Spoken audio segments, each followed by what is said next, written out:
आपका कि A B और सी डी केंद्र ओ त्रिज्याओं 21 सेंटीमीटर और 7 सेंटीमीटर वाले दो संकेंद्रीय वृत्तों के क्रमशः दो चाप हैं। यदि कोण A O B equal to 30 degree तो छायांकित भाग का क्षेत्रफल ज्ञात कीजिए। यानी एक आपको फिगर दे रखा है, फिगर में दो वृत्त हैं यानी सर्कल दो दे रखे हैं, उन दो सर्कल के दो चाप हैं ए बी और सी डी। इन दो चाप एक ही केंद्र पर स्थित है, यानी संकेंद्री का मतलब होता है एक ही केंद्र पर स्थित। तो एक ही केंद्र इसका कोण है 30 डिग्री। अब आपसे इस छायांकित भाग का क्षेत्रफल पूछा गया है। तो छायांकित भाग का क्षेत्रफल ज्ञात करने के लिए अगर बेटा हम बड़े त्रिज्यखंड में से छोटे त्रिज्यखंड का क्षेत्रफल घटा देंगे तो हमारा काम बन जाएगा। तो देखिए बेटा, अगर हम यहां पर माने r1 इक्वल टू आपको दे रखा है 21 सेंटीमीटर, r2 इक्वल टू आपको दे रखा है बेटा 7 सेंटीमीटर और कोण AOB यानी कि थीटा बराबर आपको दे रखा है 30। आपसे त्रिज्यखंड का क्षेत्रफल पूछा गया है, ठीक। तो त्रिज्यखंड OAB का क्षेत्रफल यानी छायांकित भाग का क्षेत्रफल क्या हो जाएगा, छायांकित भाग का क्षेत्रफल बराबर त्रिज्यखंड OAB का क्षेत्रफल माइनस त्रिज्यखंड OCD का क्षेत्रफल। OCD का क्षेत्रफल, त्रिज्यखंड का क्षेत्रफल का फॉर्मूला क्या होता है, पाई आर स्क्वायर थीटा अपॉन 360। यानी आपको हम पहले ही बता चुके क्या होता है, पाई r1 square theta upon 360 minus pi r2 square theta upon 360। यहां पर देखिए बेटा, पाई और थीटा दोनों जगह समान है, थीटा की वैल्यू भी 30 अंश है और पाई भी दोनों जगह है। तो हम यहां से क्या करते थे, पाई और थीटा को कॉमन ले सकते हैं। बचेगा क्या बेटा, थीटा बटे 360, पाई थीटा बटे 360 हमने कॉमन ले लिया। क्या बचा बेटा, r1 square minus r2 square. पाई का मान हम नहीं रख रहे अभी, थीटा की वैल्यू 30 डिग्री अपॉन 360, r1 की वैल्यू है 21 का स्क्वायर माइनस 7 का स्क्वायर। ये 0 से 0 12 थी 36, यानी कि क्या आएगा बेटा, पाई अपॉन 12। क्या बचेगा बेटा, 21। यहां पर देखिए, अगर हम इसका स्क्वायर निकाल के घटाएंगे तो ठीक। यहां पर देखिए बेटा, दोनों में वर्गांतर का फॉर्मूला लग रहा है, तो हम एक में जोड़ दे रहे हैं और एक में हम घटा दे रहे हैं, एक कोष्टक में 21 माइनस 7। अब देखिए बेटा, पाई अपॉन 12 इंटू 21 और 7 कितने होते हैं, 28 इंटू 21 में 7 कम करेंगे बेटा कितना बचेगा, 14। ठीक। अब हम पाई की वैल्यू भी रख दे रहे हैं, तो 22/7 गुणे 12 गुणे 28 गुणे 14। 4 से काटेंगे बेटा, 4 सत्ते 28 और 4 दिया 12, 7 से 7 कैंसिल हो जाएगा।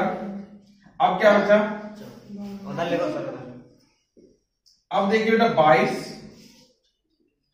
गुणे 14 और बटे 3, 14 दूनी 28 और 14 दूनी 28 और 2 30, 308/3 वर्ग सेंटीमीटर। यही आंसर है आपका। नेक्स्ट क्वेश्चन है बेटा आपका कि चित्र में ABCD भुजा वाला एक 14 सेंटीमीटर भुजा का एक वर्ग है। इसमें A, B, C और D को केंद्र मानकर, यानी कि प्रत्येक भुजा के कोने को केंद्र मान करके वृत्त खींचे गए हैं। इन वृत्त में से प्रत्येक वृत्त दो वृत्तों को टच कर रहा है, एक यहां पर देखो टच कर रहा है, ये यहां पर टच कर रहा है, यानी प्रत्येक वृत्त दो वृत्तों को टच कर रहा है। इस प्रकार जब वृत्त खींचे गए तो एक छायांकित भाग बच रहा है, जो शेष आकृति बच रही है, इस आकृति का आपसे क्षेत्रफल पूछा गया है। तो देखिए बेटा, अगर हम एक चीज देखें बेटा कि AB बराबर आपको दे रखा है 14 सेंटीमीटर। अगर यहां से बेटा यहां तक देखो जाओ तो ये त्रिज्या कहलाएगी, क्योंकि केंद्र से परिधि तक की दूरी क्या कहलाती है, त्रिज्या कहलाती है।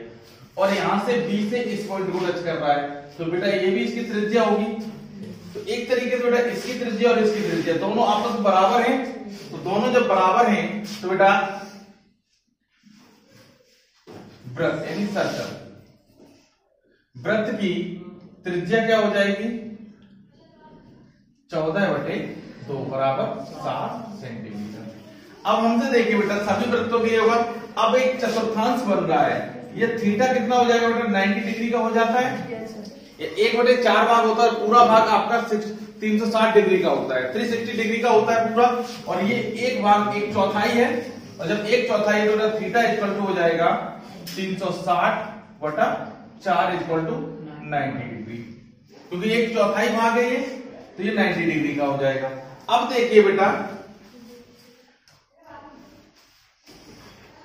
आप इस तरीके से देखिए, इस छायांकित भाग का क्षेत्रफल निकालने के लिए हमें क्या करना होगा, इस पूरे वर्ग के क्षेत्रफल में से यदि इन हम 4 चतुर्थांशों का क्षेत्रफल घटा दें तो हमें इस छायांकित भाग का क्षेत्रफल प्राप्त हो जाएगा।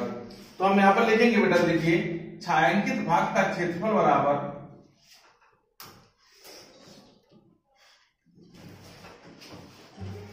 बराबर हो जाएगा बेटा वर्ग ABCD का क्षेत्रफल, ABCD का क्षेत्रफल माइनस 4 गुणे चतुर्थांश का क्षेत्रफल।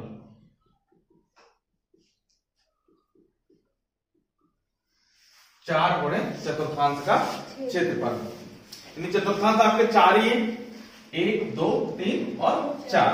अब देखिए बेटा वर्ग का क्षेत्रफल क्या होता है, भुजा स्क्वायर होता है, माइनस 4 गुणे चतुर्थांश का क्षेत्रफल क्या होता है बेटा, जो त्रिज्यखंड का क्षेत्रफल होता है पाई r स्क्वायर थीटा बटे 360। तो भुजा स्क्वायर भुजा दे रखी बेटा 14 सेंटीमीटर की, माइनस 4 गुणे पाई का मान है 22/7 गुणे r की वैल्यू है 7 गुणे 7 और थीटा की वैल्यू है 90 डिग्री अपॉन 360। यहां से बेटा इससे काटेंगे 9 4 बार कटेगा, इस 4 से 4 कैंसिल हो जाएंगे और इस 7 से 7 कैंसिल हो जाएंगे, ठीक करके। अब 22 कितना होता है बेटा, और 14 का वर्ग कितना होता है 196 माइनस 22 155। ये घटाएंगे बेटा 6 में से 4 जाएगी 2, 19 में से 15 घटाओगे 9 में से 5 गई 4, यानी 42 वर्ग सेंटीमीटर आपका इस छायांकित भाग का क्षेत्रफल आएगा। देखो बेटा क्वेश्चन है नेक्स्ट आपका कि एक गाय मैदान में रस्सी द्वारा खूंटी से बंधी है, यदि रस्सी की लंबाई 14 मीटर है तो वह जिस हिस्से की घास चर सकती है उसका क्षेत्रफल पूछा गया है। मान लो बेटा ये आपका बोर्ड ही एक मैदान है, इस मैदान पर कोई सी एक खूंटी खड़ी हुई है, खूंटी से 14 मीटर लंबी एक रस्सी है और इस रस्सी से बेटा एक गाय बंधी है, ठीक। जब ये गाय इस खूंटी के स्वतंत्र है अपने आप में बेटा, इधर कोई रोक टोक नहीं है, तो वो चारों दिशाओं में घूम सकती है, और जब वो चारों दिशाओं में घूम सकती है तो जैसे जैसे गाय खाती जाएगी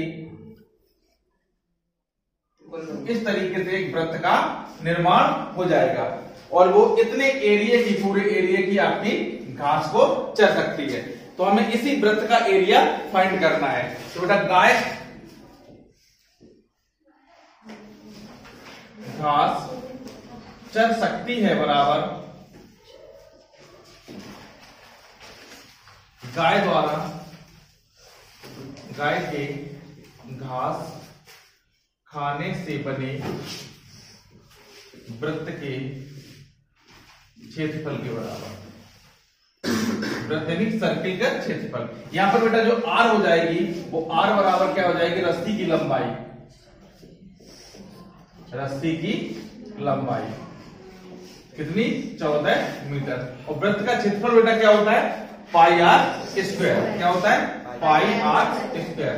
पाई का मान होता है 22/7 और r का मान है 14 गुणे 14, ये कैंसिल 7 दूनी 14, तो बेटा 22 गुणे 14 और गुणे 2 इक्वल टू हो जाएगा 22 गुणे 28, 28 दूनी 56, 5 28 दूनी 56 और 5 616 वर्ग मीटर क्षेत्रफल की गाय घास चर सकती है। देखिए बेटा, दो वृत्तों की त्रिज्या 8 सेंटीमीटर और 6 सेंटीमीटर है। उस वृत्त की त्रिज्या ज्ञात कीजिए जो इसका क्षेत्रफल दोनों वृत्तों के क्षेत्रफल के बराबर है। तो मान लेते हैं, माना बड़े वृत्त की त्रिज्या, यानी सर्कल की त्रिज्या यानी रेडियस इक्वल टू r है। कितनी है? r। और छोटे वालों की मान लेते हैं, जो छोटे वृत्त हैं उनकी एक ही है r1 इक्वल टू 8 सेंटीमीटर और r2 इक्वल टू है बेटा 6 सेंटीमीटर। प्रश्न क्या कह रहा है? दोनों वृत्तों के क्षेत्रफलों का योग, दोनों वृत्तों के क्षेत्रफल का योग किसके बराबर है बेटा? बड़े वृत्त के क्षेत्रफल के बराबर।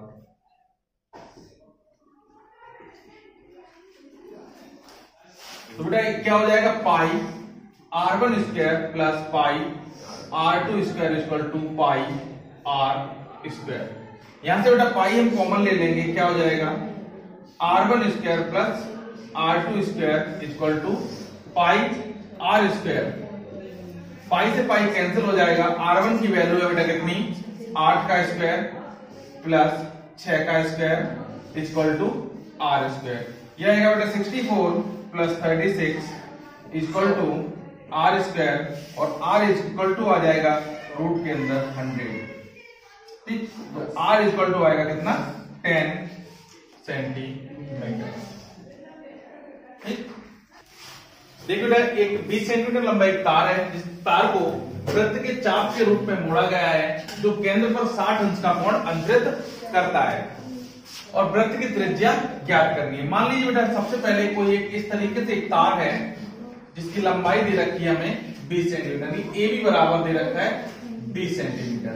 इस तार की लंबाई 20 सेंटीमीटर दे रखी है। अब इस तार को इस तरीके से मोड़ा जा रहा है, इस तरीके से, तो ये ए पॉइंट और ये बी पॉइंट, और इस तरीके से इसको मोड़ करके एक वृत्त का आकार हो जाता है। लेकिन ये तार छोटा है तो ये पूरा वृत्त तो नहीं हो सकता, लेकिन इस सेंटर पर, केंद्र पर ये 60 डिग्री का कोण अंतरित करने लगता है इस तरीके से। ये थीटा की वैल्यू दे रखी है आपको 60 डिग्री। इस तरीके से 60 डिग्री का कोण अंतरित करने लगता है। और इस तार की लंबाई कितनी है बेटा? 20 मीटर, 20 सेंटीमीटर है, सॉरी 20 सेंटीमीटर लंबा तार है। अब देखिए बेटा, यानी थीटा इक्वल टू आपको दे रखा है 60 अंश और एल बराबर आपको दे रखा है बेटा 20 सेंटीमीटर, और हमें आर आपको फाइंड करनी है। तो हम जानते हैं बेटा एल बराबर क्या होता है? पाई आर थीटा बटे 180 अंश।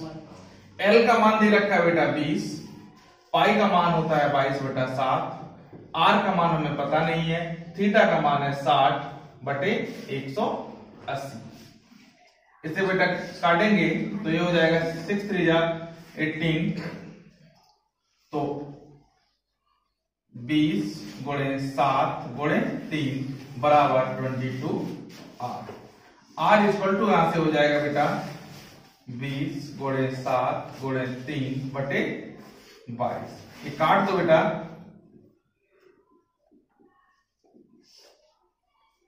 आर इक्वल टू आएगा आपका 210 बटे 11। इसे हम डिवाइड कर देंगे,